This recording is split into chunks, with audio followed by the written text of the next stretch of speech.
யார் உனக்கு என்ன துரோகம் செய்தார்கள் என்று எனக்கு தெரியும். யார் உன்னை தள்ளிவிட நினைத்தார்கள், யார் உன் முதுகில் குத்தினார்கள், யார் உன் கண்ணீருக்கு காரணமானார்கள் என்று இந்த ஈசன் பார்க்காமல் இல்லை.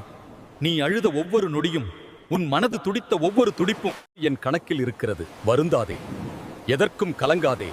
உனக்கு அநீதி இழைத்தவன் எவனாக இருந்தாலும் அவன் தப்பிக்க முடியாது.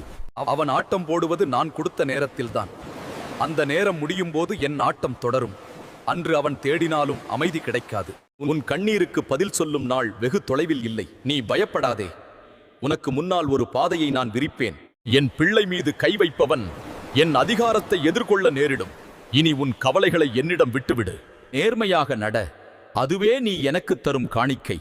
நான் உனக்கு நீ இழந்ததை விட பன்மடங்கு சிறப்பான ஒன்றை உனக்கு தருவேன். யார் உன்னை தோல்வி என்று சொன்னார்களோ அவர்களே வியந்து பார்க்கும்படி உன்னை உயரத்தில் அமர வைப்பேன். உனக்கு பின்னால் ஒரு கவசமாக நான் நிற்பேன். உன்னை தொட நினைப்பவன் என் நெற்றிக்கண்ணின் வெப்பத்தை முதலில் சந்திக்கட்டும். பயத்தை எரித்துவிடு, பக்தியோடு எழுந்து வா. இந்த சிவனே உன்னோடு இருக்கிறேன். இது நான் உனக்கு கொடுக்கும் வாக்கு.